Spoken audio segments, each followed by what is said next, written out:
What's going on, everybody? Welcome back to another video. If you're new to the videos, my name is Mo and this is my channel, Mo Nation. So before we get this video started and I start talking about this truck, what I would like y'all to do is hit that thumbs up. Make sure you comment something down below, and if you haven't already, make sure you go and hit that subscribe button in the corner of the video. So on this F150, what we're going to be doing is a two-step correction.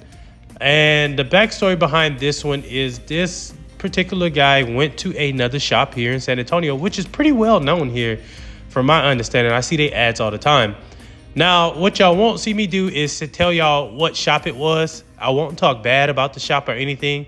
I won't talk bad about any detailer on social media, just because I understand that sometimes things happen. Sometimes it is a case of just a miscommunication. Sometimes the customer thought they were getting one thing, but they actually paid for something else or whatever. I've been in those situations where, the customer wanted one thing, but then communicated, and, you end up whatever service got performed. But for this particular truck, the customer said he went to the shop, basically said, hey, I want to get rid of these swirls. He said he paid. He didn't tell me how much he paid, but he said he paid a good penny. Went to go pick the truck up. It was about 3 days later. Went to go pick the truck up, and he said he can obviously see the swirls were still in the paint. What I think happened is either they waxed it, they did a wash and wax, or they just did like a quick enhancement. But there was some pretty interesting things I found in the paint, but we're gonna get more into that in a few after we're done with the prepping.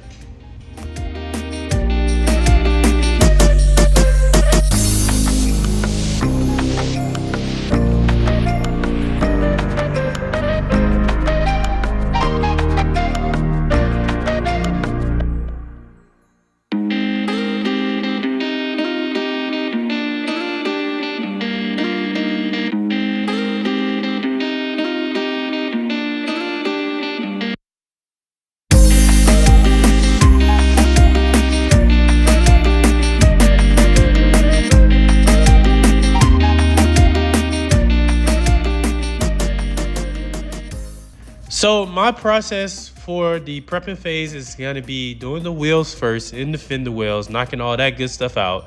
After that, I'm going to do the APC rinse or strip wash, or whatever you want to call it. And then I'm going to do the hand wash, iron decline, clay bar, and then rinse it off and inspect it.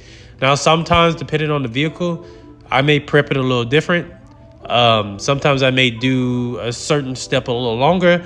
Most of the time it is the clay bar. And after I rinse it off and I fill on the truck and it's still feeling a little rough, I may bring it inside the garage and do some more clay bar and then take it out and rinse it off again. It just all depends, After I finish rinsing it off, after all the prepping is done, that's when I go ahead and I do the inspection. And so for this particular truck, it was actually in some pretty rough condition. The interesting thing that I found with this truck is that there was some micro marring that could and probably was caused from heavy polishing from like a microfiber or wool pad that may have been used by the other shop. And we're going to talk more into that, and we're going to talk about the paint on this F150, because if you have ever done a correction on one of these, it can be a little difficult.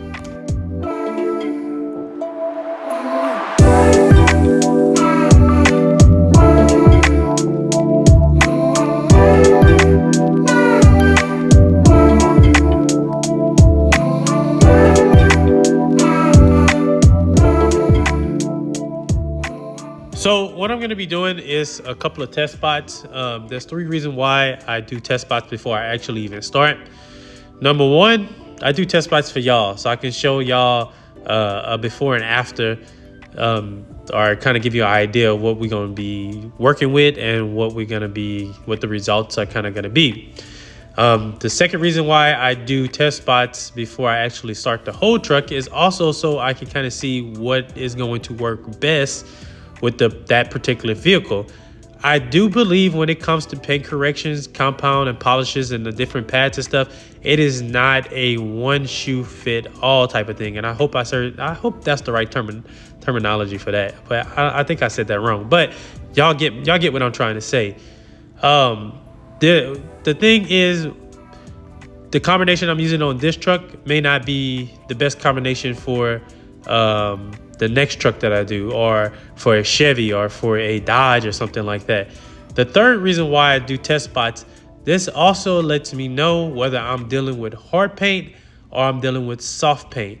For this particular truck, it was actually some really weird soft paint. This truck was actually a challenge, to be honest with y'all. Now, normally with soft paint, you can cut it kind of heavy, come over with a light polish, and you good. But this one particular one, like, it was really soft that even with a not so heavy compound, it was getting, like, you could see the marring in the paint. So the first test spot what I was using was a Eurofiber pad with Ultra Cut, which is really, really aggressive. You don't have to use that. I just wanted to try it out. And then I was coming back over with Fixer with a yellow Rupes pad. The second test spot, which is on the hood that y'all see now, that was Ultra Cut, and then I came back over with Essence from CarPro. Now, like I said, when it comes to interior and exterior work, I have those type of products pretty much dialed in. When it comes to these paint corrections, I like to kind of venture out and try different products and pads, because like I said, it's not a one shoe fit all type of thing when it comes to this.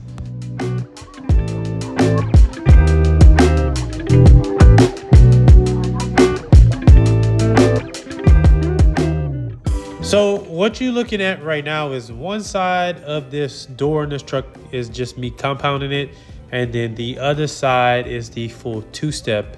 So what I end up going with is Ultra Cut with a Eurofiber pad, and then coming back over with a yellow Rupes pad using Essence from CarPro. Both of them are from CarPro.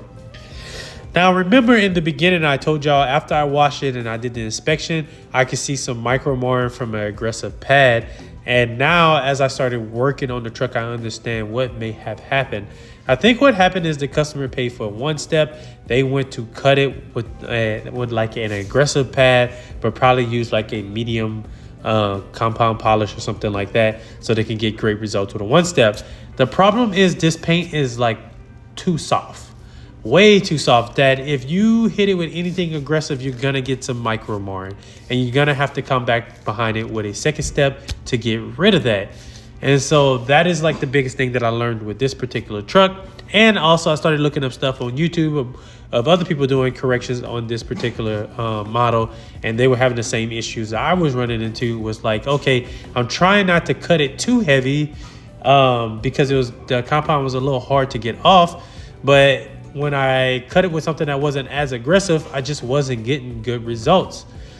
So I recently did a Chevy Impala, and on that Chevy Impala, the paint was pretty bad, in the same condition as this truck.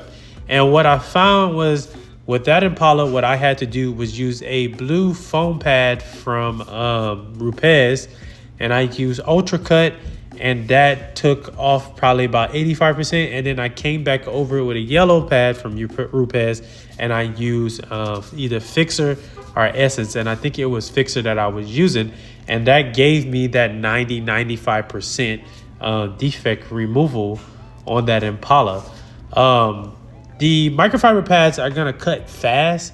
They're also gonna get hot. They're also gonna get a little hotter than the foam pad.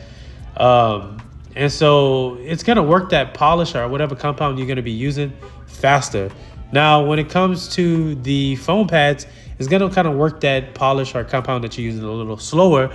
So if you're using, from my understanding, if you're using a foam pad to kind of cut, like I did with that Impala, it gave me more time to work the polish down to be able to get rid of those defects, versus me using a microfiber pad, which would have pretty much used up the polish in half that time, but wouldn't have did the same amount of work that I did with the foam pad. And I hope that's kind of making sense for y'all. So make sure y'all comment down below. If you have any questions, comment down below, ask y'all questions.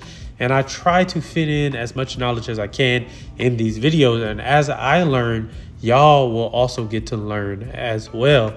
So what you see me doing right now is I like to pull the vehicle out in the sun, check it out, because sometimes you may not see stuff under the light. So as soon as I had some sunlight, I was like, let me pull this truck out And as y'all can see, it is looking great. It looks 10 times better than what it was before. It's not so cloudy anymore. And I want to say I did that. I achieved that 90%. So after I did that, I went ahead and knocked out the pillars. And then from there, we're going to get more into the rest of the video.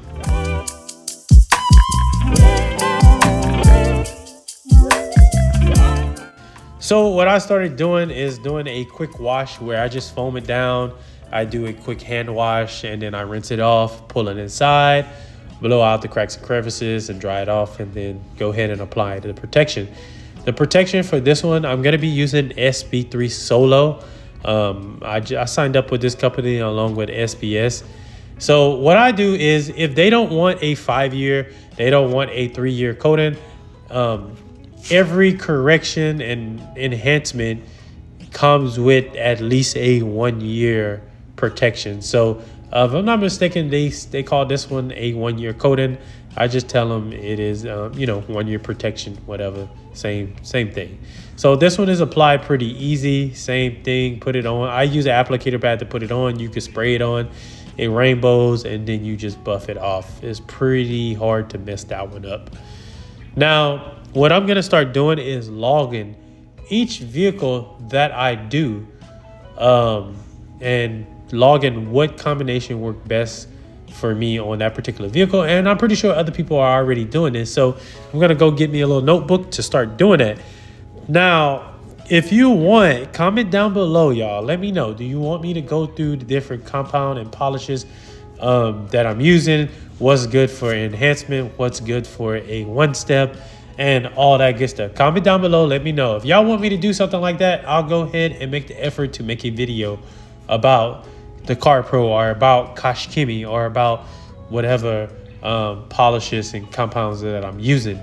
So the truck came out pretty great. I ain't gonna lie. The customer was happy with it, and hopefully we'll be doing more. So thank y'all for watching. Make sure y'all comment down below, hit that thumbs up, and make sure you subscribe to the channel if you haven't subscribed yet. So anything y'all want to know, make sure you comment down below. That way I can, we can have a little conversation down below. Thank y'all for watching. I hope you have had a great day.